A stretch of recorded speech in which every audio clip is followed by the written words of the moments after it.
Voilà, nous sommes à présent chez Habitation Moderne devant un ascenseur qui est ouvert, qui n'est pas en panne forcément. Si on est là aujourd'hui, c'est pour parler de la conformité des ascenseurs. Vous aviez, messieurs, jusqu'au 31 décembre 2010 pour vous conformer à la loi. Alors Renaud Pen, parlons du sens de la loi. Qu'est-ce qu'il fallait refaire dans les ascenseurs pour être en conformité ? Alors pour le 31 décembre 2010, il fallait répondre à 9 mesures donc, de sécurité sur l'ascenseur de façon à protéger et d'une les passagers et de deux également les intervenants techniques, c'est-à-dire tous les techniciens qui interviennent pour faire la maintenance sur ces ascenseurs ou personnes qui peuvent être amenées à intervenir, passer dans les machineries ou à circuler. C'était d'un point de vue sécurité, c'était pour éviter des accidents ? C'est ça, complètement. Donc éviter les accidents d'usagers, éviter les accidents des techniciens, sachant que le métier d'ascensoriste est un métier dangereux et que malheureusement il y a eu un certain nombre d'accidents d'usagers, dont un sur Strasbourg pour le petit Bilal en 2003. C'était une porte palière qui était mal verrouillée, hein, et il est tombé dans la gaine d'ascenseur. Alors aujourd'hui, les ascensoristes, vous représentez Schindler, ont dû faire quelles modifications sur les ascenseurs ? Alors cellule toute hauteur, c'est ce dispositif qui est ici, qui permet d'empêcher la fermeture de la porte et d'éviter le contact avec l'usager lorsqu'il sort ou lorsqu'il rentre dans les cabines. Également pour la sécurité en gaine, la mise en sécurité de la gaine, donc la mise en place d'un éclairage dans la gaine, la mise en place des dispositifs de service pour les techniciens de maintenance qui leur permettent d'utiliser la cabine pour faire la maintenance. L'accident de Bilal, une porte était ouverte.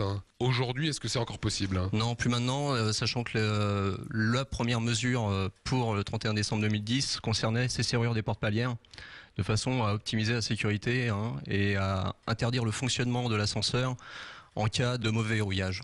Alors Jean-Bernard Dambier, vous êtes le directeur d'Habitation Moderne. Ça a concerné combien d'ascenseurs dans le parc d'Habitation Moderne ? Alors en ce qui concerne Habitation Moderne, au moment de l'application du décret et de la loi, ça a concerné 70 appareils. Est-ce qu'aujourd'hui, ils sont tous aux normes ?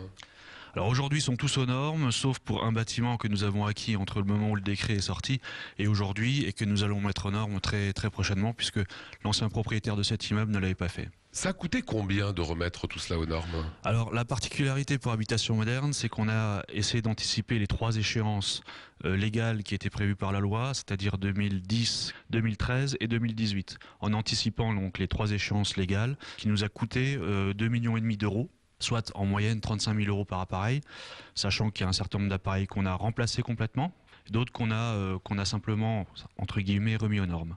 Alors lorsque Jean-Bernard évoque ces échéances 2013-2018, ça veut dire encore des modifications d'ascenseur, ça va concerner quoi sur l'ascenseur ? Alors un des points principaux va être la téléalarme qui permet aux usagers d'appeler un service de secours 24 heures sur 24.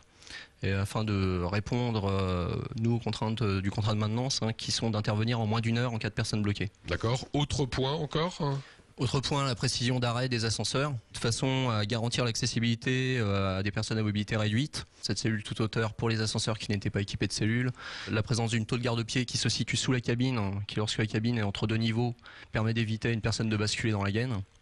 La mise en sécurité de la gaine pour les techniciens qui interviennent tous les jours sur ces ascenseurs et également les serrures des portes palières, donc qui était un des points les plus importants de cette loi. Est-ce que ces modifications et cette conformité des ascenseurs n'étaient que pour les bailleurs sociaux ou également pour tous les propriétaires dans les appartements ? Tous les propriétaires d'ascenseurs sont concernés par cette loi urbanisme et habitat. Merci à vous.